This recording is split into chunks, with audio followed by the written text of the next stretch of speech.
Oh, it's such a perfect day. On a loop in my head now. I will say I'm glad we finally have a movie that can compete with the final scene of Pearl, with the smile that in itself is like reluctant in nature somehow.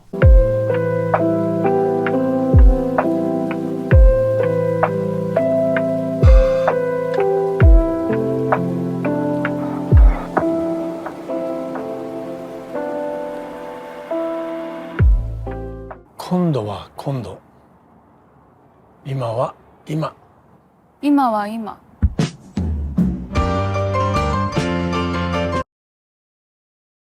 And today we have Perfect Days. That's right, welcome back to the MovieMan channel. What do we do here? We either review AAA blockbusters or obscure indie art house films and everything in between. Remember, I see all the movies, so you don't have to. But today we have a movie that I was very interested in just by the trailer alone. This is one of those weird ones. I looked it up online.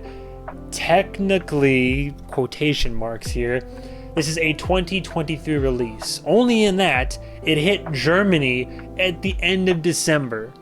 And it hit the States like early February. So for me, it's 2024, and I'll square up with you, I swear. I hate this type of stuff. We're in March. We should be at a point now where they're 2024 releases, but it's all these. We put them out last year, but it didn't come out until the beginning of this year. It's 2024. This is a 2024 release for me. It hit the States February. That's what it is. So we start from the top down as always, go for the basics. Perfect Days is directed by a Wim Wenders, a German filmmaker and playwright that I am completely unfamiliar with. Even upon looking up his body of work, I don't recognize anything this man's done. Arguably his most well-known film is 1987's Wings of Desire. But a little factoid about Wim Wenders, he's been directing films since 1967. This gentleman's been around the block a few times. This film has a small cast, but for the sake of time and also just for importance of the review and whatnot, we'll just go with our lead star, our primary wholesome protagonist, the one you see on the poster, Mr. Koji Yakusho. Funny enough, he actually has been involved in stuff that I've seen in the past. So I didn't review this, but he was in 13 Assassins. I never saw it. I think people liked it. People loved it. 95% 2010 action war movie. But I did review Belle back in the day, pretty much just Beauty and the Beast, but like anime and internet based. And according to this, he was the voice of Suzu's father. And he's been acting since 1979, so both of these gentlemen have again been in the business for a hot minute. How to approach this film? I'm not going to have a whole lot to say about it. It's one of those films that kind of markets itself as a slice of life about a simple man just taking it day by day, working for a Tokyo toilet, just basically a janitor, just going around Tokyo, doing the work of the people, for the people, enjoying his life, kind of reconnecting with family, possibly, and just taking enjoyment in the little things, basically. So, I don't know. I like the vibe of the trailer. I like the idea behind it. I wanted to go see it, and I saw it. The pros first. It is definitely a very, very wholesome and enjoyable slice of life film. I mean, pretty much the first act is literally watching this man get up and go about his day. I mean, it's the little things. It's getting up, making his bed, brushing his teeth. He's getting his kit and caboodle so he can go skadoodle off to his job, and then just he's off and he's cleaning mirrors and toilets and taking out trash and has a lunch break. You get the point, etc., etc. Day in the life of, and then we have small jumps as he then lives each day very similar to the last one, but with little interesting developments that end up breaking up the monotony and kind of having him ruminate on his life as well as the nature of life and existence and what we take from it and how we live it and enjoy it, basically. I came out of this film and I said this to my friends, it's like meditational as an experience almost. It is, I mean this in the nicest way possible, because typically you'd hear somebody say what I'm about to say and think of it in a very negative connotation for a film.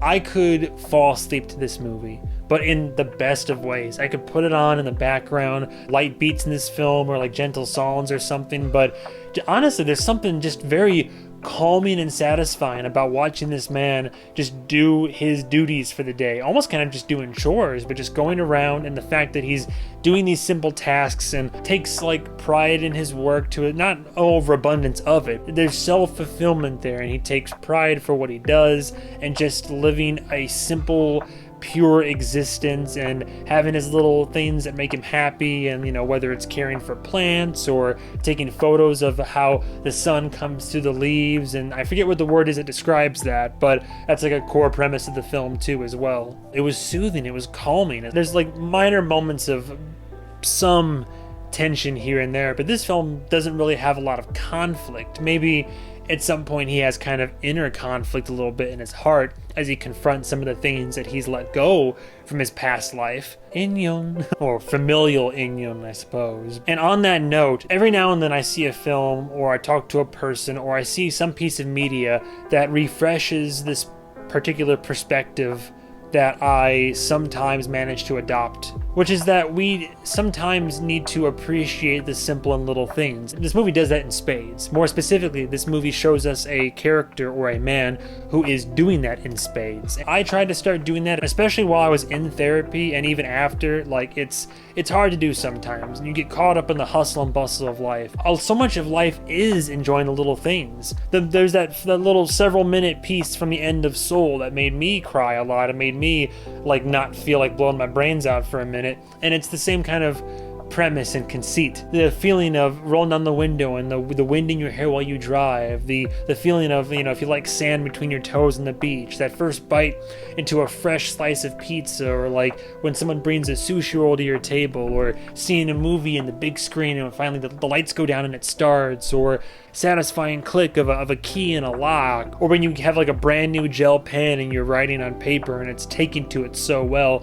I could go on and on with examples. It's learning how to enjoy life, and not saying you have to go skydiving or buy a big nice yacht or go on a big expensive trip or get a new piece of jewelry or something like that. You don't have to, throw your all into something sometimes. You don't have to go broke to enjoy things. Sometimes it is just the little things. Enjoying a sandwich in the park for your lunch, and the sun shines through the leaves just right, and you love getting a picture of that and being able to hold on to that for the rest of your life, or taking care of a plant in your apartment, just learning how to enjoy life. And this film really helps put things in perspective, because like I live my life very much like go, full day could be work, boxing, movie, go home, maybe sleep. Sometimes I'm burning the candle at both ends, and I can admit to that. I know that sometimes I push myself a little bit too hard.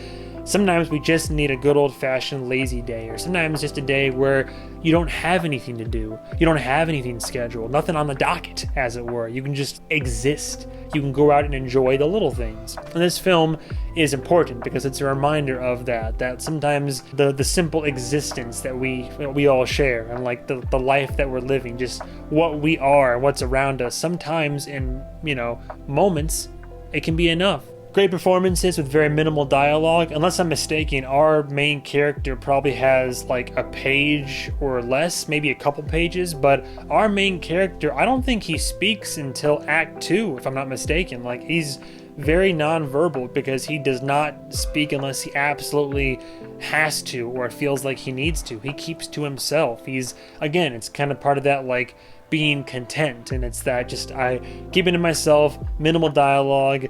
All that we need to see from him are in his eyes and in the expression on his face and his interactions with people, though limited they may be. It's a killer performance from this guy. And everybody else, sure, all the other ancillary characters or protagonists, whoever, they embody their characters and give very memorable performances, especially when family comes into play. So much is conveyed in these short scenes through the characters' emotion and their body language and their eyes. It's just very impressive. And this film is anchored by Yakusho-sans for sure. And the cinematography is just very peaceful and tasteful and cinematic. I mean, there's no like fancy highfalutin camera tricks or anything. Sometimes it'll be on nature and the sun, or kind of the city as it's waking up or going to sleep, but it's just simply we're following this guy. It's clear cut, it's HD. We're following this man on his daily routine. It's another one of those films, and I say this in a lot of my reviews, but it has simple and effective direction. But I do also like how this film, as content as he is, nothing is perfect. And it is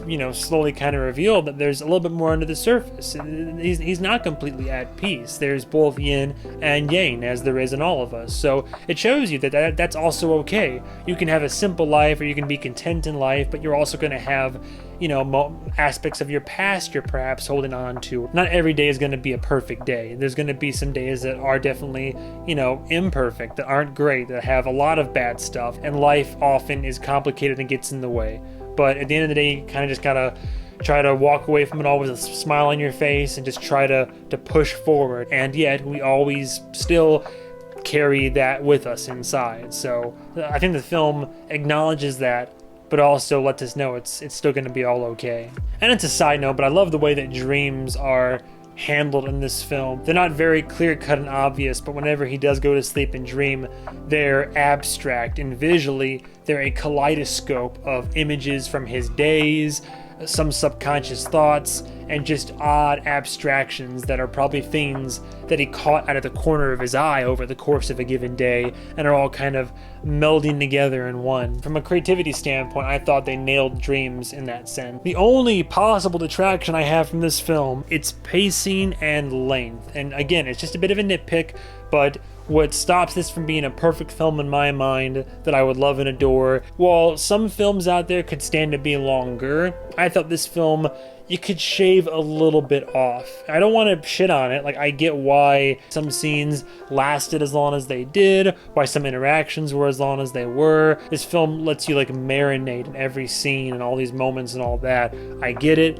From a conceptual standpoint, makes complete sense. From my personal enjoyment, I think that some scenes just slightly overstayed their welcome. There were some moments, unfortunately, where I could kind of feel the length. So that's it, though.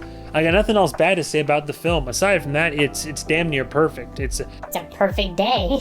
Now, is it going to be top 10 for the year? I got to give it credit where credit's due. It's pretty much a perfect film, and I very much enjoyed the film, but in terms of like my personal favorites and what I loved, I didn't adore the film. I'm not craving to watch it again. I don't think every single frame is perfection in the film, but overall, I would still say that Perfect Days is a, pacing issues aside, it's a low 5 out of 5. That's a low 5 out of 5, but it's going to come down to if you're okay with having a slow burn, slice of life film. Low 5 out of 5. Those are my thoughts on Perfect Days. Thank you guys and gals so much for watching. And yeah, what more is there to say? Stay tuned for the next episode of whatever movie I review. And goodbye, travelers.